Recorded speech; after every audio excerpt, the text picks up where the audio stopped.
Student, कैसे हो आप लोग। आपके अपने YouTube सुपर टी क्लासेस में स्वागत है। मैं अनुज कुमार आप लोगों का स्वागत करता हूं।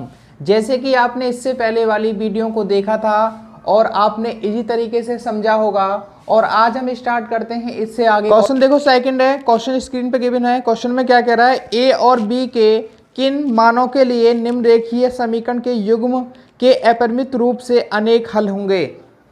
देखो क्वेश्चन देखो, हमारे पास बोर्ड पे गिवन था, और क्वेश्चन में क्या कह रहा है, ये कह रहा है मेरे पास दो इक्वेशन है, इन दो इक्वेशन में एक लाइन ये गिवन है कि इसके अनेक हल हैं, तो ए और बी का मान ज्ञात करो। अनेक हल की कंडीशन क्या होती है, मतलब तीनों के रेशो, मतलब जो मैंने बताए थे, जैसे a1 अपॉन में a2 बराबर b1 अपॉन में b2 बराबर c1 अपॉन में c2, तीनों ही क्या होंगे, एक दूसरे के बराबर होंगे रेशो अनेक हल कंडीशन में। तो लिखना है यहाँ पर समीकरण 1 मान लेना इसे, और समीकरण क्या मान लेना इसे 2, और समीकरण 1 और 2 को क्या कर दो, कंपेयर करो। तो लिखो इक्वेशन 1 तथा इक्वेशन 2 की तुलना करने पर, इक्वेशन 1 और 2 की क्या कर दोगे, तुलना कर दोगे। तो यहाँ पर क्या देखो, x के साथ यहाँ पर क्या है 2 है, यहाँ x के साथ क्या है a माइनस बी बराबर, यहाँ पर x के साथ क्या है 3, y के साथ क्या है 3, और इसके साथ क्या है हमारा a प्लस बी। ऐसे यहाँ काम करो, दोनों बराबर हैं तो डायरेक्ट रख सकते हो, 7 अपॉन में क्या रह जाएगा 3a प्लस बी माइनस का 2। और क्वेश्चन में कह रहा है आपका अनेक हल हैं, तो लिखना दिया है अनेक हल हैं।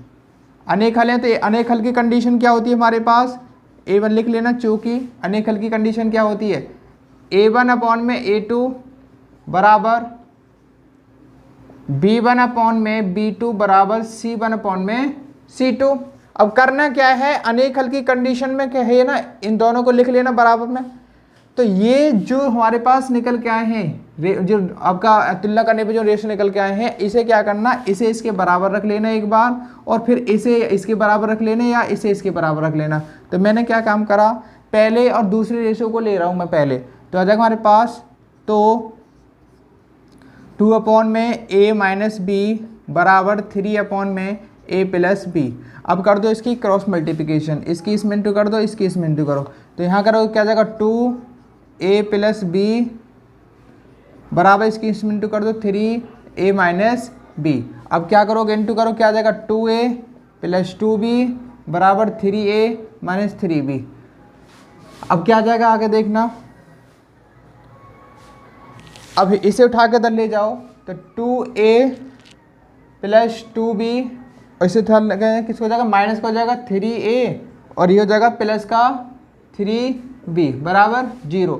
तो क्या बचेगा हमारे पास, बताओ, माइनस का a आ जाएगा, और यहाँ पर इसमें तो 2b और 3b कितना होगा 5b बराबर 0। तो a बराबर कितना आ जाएगा 5b, मतलब इसे उठा के इधर ले गए तो क्या आ गया ये, तो हमारे पास a बराबर कितना आ गया 5b आ गया। अब देखो आगे क्या होगा, इन दोनों को एक साथ रख लेना। पहली कंडीशन में मैंने इन दोनों को एक साथ रखा, फिर दूसरी कंडीशन में इन दोनों को एक साथ रखा। ऐसा क्यों, क्योंकि कंडीशन में अनेक हल की कंडीशन आ जाती है तो तीनों बराबर होते हैं, तो इन दोनों को एक साथ रख लो।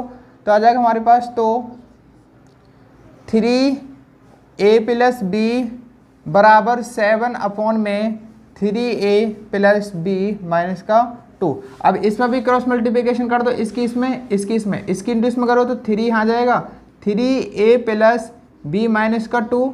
अब इसकी इंटू इसमें कर दो तो 7a प्लस बी। अब इंटू करो, इसका जाएगा 9a प्लस 3b माइनस का 6 बराबर 0, मतलब 3 की इस सभी में इंटू कर देंगे। ऐसे यहाँ 7a प्लस 7b। अब करना क्या है, मेरे पास देखो ये सब कुछ आ गया 7b। अब इसे उठा के सभी को इधर लेके आ जाओ, किसका हो जाएगा हमारे पास, माइनस का हो जाएगा ये, तो 9a ऐसे रहा प्लस 3b ऐसे रहा, माइनस का 6 इधर लेके आएंगे, माइनस का a हो जाएगा, माइनस का 7b हो जाएगा बराबर 0। तो 9a में से देखो a वाले देखो इसमें कहाँ कहाँ पर हैं, ये रहा और ये रहा, तो 9a में से 7a गया, कितना बचेगा आपका 2a बचेगा, प्लस का ज़्यादा है तो, और 3b प्लस का है, और ये हमारे पास b किसका है, ये माइनस का है। तो बताओ 7 में से 3 गए कितना बचेगा, माइनस का 4 भी। और संख्या देखो यहाँ पर संख्या कुछ है के लिए सिंगल, हाँ 6 है, 6 को मैंने ऐसे रखा बराबर 0। अब एक काम करना, जो ए का मान निकाला था ना, जिसे इक्वेशन थर्ड मान लेना, अब इक्वेशन इसे मान लेना 4। अब जो ए का मान निकाला था आपने, अब इस ए के मान को, जो ए का मान है, इसे इक्वेशन फर्स्ट उसमें इक्वेशन 4 में पुट कर दो। तो इसे रब कर रहा हूँ, इसे नोट कर लेना। तो क्या करेंगे देखो आगे,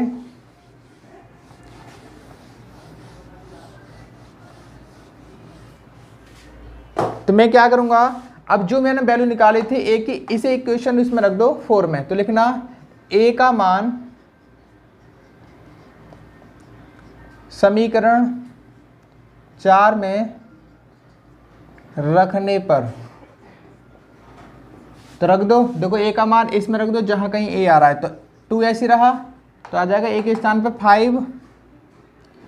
5b, और यहाँ पर माइनस का 4b, माइनस का 6 बराबर 0, तो हो जाएगा 10b, और ये 4b माइनस का 6 बराबर 0। तो इस 6 को इधर ले जाओ, 6 को इधर ले जाएंगे, किसको हो जाएगा प्लस का। अब 10b में से 4b गया, कितना बचेगा हमारे पास, 6b बचेगा, बराबर आ जाएगा 6। ये किसके अकाउंट में आ जाएगा, इसके अकाउंट में। तो कितनी बार डिवाइड होगा, 6 से 6 1 बार। तो b का मान कितना आ जाएगा हमारे पास, 1 आ जाएगा। अब b का मान उठा के आप इक्वेशन किस में रख दोगे, थर्ड में रख देना। तो b का मान समीकरण थर्ड में रखने पर तो रख दो, जहाँ कहीं आ रहा b, तो a ऐसे आएगा 5 इंटू 1, तो a बराबर कितना आएगा आपको, a बराबर कितना आएगा 5। तो मैंने क्या काम करा, जो a का मान निकाला था वो इसमें रख दिया, इक्वेशन थर्ड में रख दिया। तो a और b के मान जो निकल के आएंगे हमारे पास, b बराबर 1 आएगा, a बराबर क्या आएगा 5 आएगा। क्वेश्चन देखो आपका स्क्रीन पे होगा। सेकंड क्वेश्चन में क्या कह रहा है, ये कह रहा है k के किस मान के लिए निम्न रेखीय समीकरणों के युग्म का कोई हल नहीं है। अगर क्वेश्चन में कहता है युग्म का कोई हल नहीं है, तो इसकी कंडीशन क्या होती है, a1 अपॉन में a2 बराबर b1 अपॉन में b2 बराबर c1 अपॉन में c2। मतलब ये दो स्टार्टिंग के बराबर होते हैं, तीसरा बराबर नहीं होता। तो इस केस में अगर सॉल्यूशन निकालना हो तो इन दोनों को एक साथ लेके चलते हैं। मतलब मेरे पास दो इक्वेशन है, इनसे रेशो निकालूंगा, रेशो निकालने के बाद इस टाइप से इन दोनों को स्टार्टिंग में रख लूंगा और इनको कैलकुलेशन करके k का मान निकाल दूंगा। देखो कैसे करेंगे। अब मैंने क्या काम करा, इक्वेशन 1 को इक्वेशन सेकंड से क्या कर दिया, तुलना कर दिया। तो इक्वेशन 1 मैंने ये मान ली, इक्वेशन सेकंड ये मान ली। तो इक्वेशन 1 का इक्वेशन सेकंड से तुलना करने पर तो मैंने क्या कर दिया, इक्वेशन 1 का इक्वेशन सेकंड के साथ क्या कर दी, तुलना कर दी। देखो कैसे, अब यहाँ x के साथ कितना है 3 है, तो 3 अपॉन में 2k-1। देखो x के साथ जो भी है सब कुछ रख दो, बस x को छोड़कर, बराबर यहाँ पर y के साथ 1 है, ऊपर कुछ नहीं है, खल 1 मानेंगे। यहाँ पर है k-1, और यहाँ क्या है हमारे पास, बराबर मान लेंगे 1 अपॉन में क्या है 2k+1। कंडीशन में कुछ ऐसे कैसा था कि ये आपके इसका कोई हल नहीं है, तो लिख देना कोई युग्म का कोई हल नहीं है, युग्मों का समीकरणों युग्मों का कोई हल नहीं है। तो नहीं है, तो इसकी कंडीशन क्या बताई थी, a1 अपॉन में a2 बराबर b1 अपॉन में b2 बराबर c1 अपॉन में c2। ये कंडीशन नॉट इक्वल होती है, तो स्टार्टिंग के दो मैंने बराबर रखने हैं, तो ये कंडीशन आती है, तो इसमें ये आएगा निकल के। मैंने बता दिया कि अगर समीकरण की कहे समीकरण युग्म कोई हल नहीं है, तो ये कंडीशन अप्लाई होगी, मतलब स्टार्टिंग के दो बराबर लेके चलने हैं, ये नहीं लेके चलने। तो आ जाएगा हमारे पास, तो क्या होगा, मैं क्या काम करूंगा, इस इन दोनों को एक साथ रख लो। तो 2k-1 बराबर 1 अपॉन में k-1। अब इसके इंटू इसमें कर दो, इसके इंटू इसमें कर दो, तो क्या आ जाएगा हमारे पास 3k-1। अब इस जाएगा तुम्हारा 2k-1। अब इसे सॉल्व करो, k और इसे उठा के इधर ले आओ, 3 की इंटू इसमें कर दो, क्या जगह 3k और जगह 3। देखो मैंने क्या काम करा, 3 की इसमें इंटू कर दी, 3 की इसमें इंटू कर दी, और बराबर क्या हमारे पास 2k माइनस का 1, इसे उठा के सभी को धर लिया हो, किसको हो जाएगा माइनस का, किसको हो जाएगा माइनस का, 2 के माइनस का प्लस का 1 हो जाएगा बराबर 0। मतलब इसके साइन कन्वर्ट हो जाते हैं, अपोजिट हो जाते हैं। तो 3k में से 2k गया तो कितना बचेगा हमारे पास, 1k बचेगा, 3k माइनस 2k 1k बचेगा, 3 माइनस का और ये 1 प्लस का, तो प्लस का 2 बचेगा, क्योंकि 3 में से 1 गया तो 2 बचेगा माइनस का, 2 को इधर ले जाओ, किसको जाएगा प्लस का। तो ये कहेगा k का हमारे पास मान कितना आ जाएगा 2। तो आपको क्वेश्चन को देखो यहीं पर कंप्लीट हो गए। तो आप लोगों से रिक्वेस्ट है कि हमारी वीडियो को लाइक करें, शेयर करें और सब्सक्राइब करें और कंटिन्यूसली वीडियो को बने रहें। Thank you very much. जय हिंद।